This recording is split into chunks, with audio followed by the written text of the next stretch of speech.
Bienvenue dans ce rendez-vous spécial Rétro Gaming. J'ai l'anus tout rouge. À la une aujourd'hui, les amis, une affaire qui secoue toute la communauté. Un jeu culte de la Neo Geo, Metal Slug, annoncé comme racheté, tenez-vous bien, pour 18 000 €. Qui fait de moi un putain de méga roucoule. Une somme délirante. Un scénario digne d'un feuilleton. Et derrière tout ça, un homme masqué qui se présente comme le défenseur du patrimoine vidéoludique avec son projet de musée. Rien que ça. Mais je le fais aussi dans l'optique de préserver cette pièce pour un futur musée si j'y arrive. Mais est-ce une véritable acquisition ou un énorme coup de bluff? C'est ce qu'on va décortiquer sans filtre et sans langue de bois. Alors là, je vais être direct. Ça pue le mytho à plein nez. Et aujourd'hui, je le rachète 18 000. Donc c'était ça un petit peu l'histoire de ce jeu. On nous sert une belle histoire toute cuite. Je cite, « J'ai acheté ce Metal Slug en 2002 au Japon pour 800 €. Acheté moi-même au Japon en 2002. Donc voilà, merci à toi pour cette magnifique affaire. Je l'ai revendu en 2011 pour 1 500 € et aujourd'hui, hop, je le rachète pour 18 000 € au même acheteur. » On a passé l'après-midi à la boutique, on avait échangé sur plein de jeux et effectivement, il y avait eu cette vente où tu étais un peu en stress parce que j'avais ouvert la cartouche dans le magasin. Ouais. Pour vérifier que tout était Ouais, nickel. c'est normal, c'est normal. Mais voilà. Et donc, c'était le jeu de ta collection personnelle. Ouais, tout à fait, ouais, tout à fait. J'avais une cinquantaine d'AES à l'époque, j'en ai bien plus maintenant, aux alentours de 80. Et donc, je te l'avais vendu 1 500 €. Donc, à cette époque-là. Non mais sérieusement, ça ressemble plus à une fable qu'à une réalité. Le genre de storytelling calibré pour YouTube. Un peu de nostalgie, un peu de chiffres qui font peur, un peu de grandiloquence, et voilà, t'as ton buzz. Mais là où ça devient franchement gênant, c'est quand on regarde le contexte. Parce que ce Gemeuni, il se présente pas comme un collectionneur lambda. Non, lui, c'est le sauveur du patrimoine vidéoludique. Vous vous doutez bien que si je mets 18 000 dans un jeu, c'est pas uniquement par plaisir. Très honnêtement, si j'avais pas ces objectifs-là, je crois que j'aurais pas mis cet argent, mais je suis très heureux de récupérer mon jeu d'origine. Le grand monsieur qui veut monter un musée du jeu vidéo. Depuis des années, il réclame des dons. Des dons d'argent, des dons de jeux, il tend la main à la commu. Il demande la solidarité des passionnés. Et derrière, le mec claque 18 000 balles dans une cartouche AES. Mais où est la logique? Si tu as 18 000 balles à investir dans ton projet, tu achètes des dizaines de titres. Tu enrichis une collection.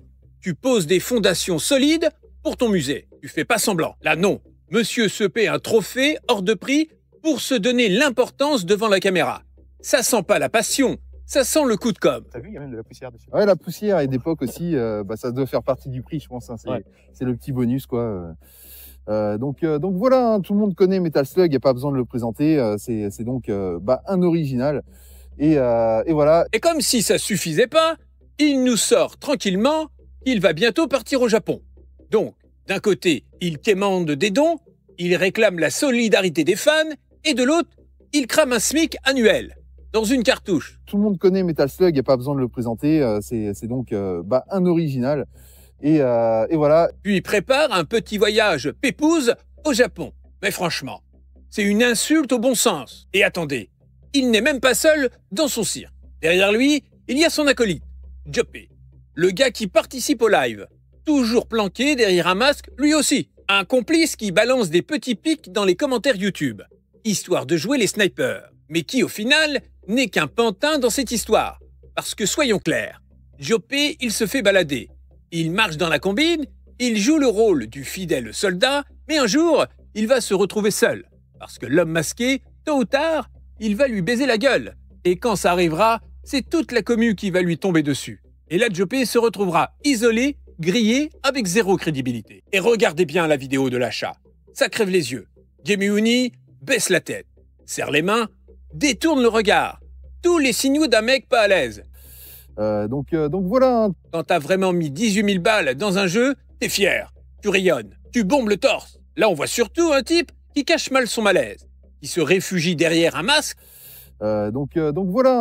Et une histoire bancale. Et c'est pas la première fois que le rétro gaming se fait polluer par ce genre de théâtre.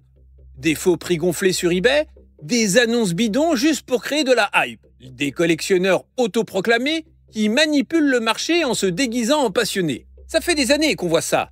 Et à chaque fois, ce sont les vrais joueurs qui trinquent.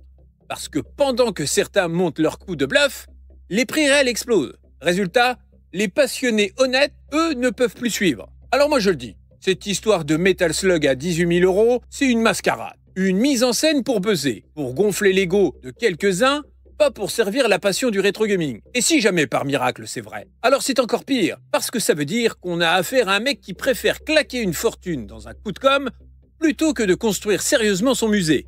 Ça veut dire que tout ce discours de préserver le patrimoine est juste une façade. Bref, croyez-le si vous voulez, mais moi je reste clair. 18 000 balles pour un Metal Slug par un type qui réclame des dons, qui prévoit son voyage au Japon et qui s'entoure d'un acolyte masqué qui joue les snipers. C'est une énorme douille. Et le jour où le masque tombera, croyez-moi, ça va secouer. Voilà la vérité. Une cartouche AES à 18 000 balles, un pseudo-projet de musée qui réclame des dons, des voyages au Japon, un acolyte masqué qui joue les snipers, tout ça c'est du cinéma. Le rétro gaming mérite mieux que des coups de com' et des histoires bancales. Moi je vous le dis, gardez vos yeux ouverts, gardez vos thunes dans vos poches et ne laissez personne vous prendre pour des pigeons. Une excellente continuation les gens et je vous dis à très bientôt sur Life is a Video Game. Salut.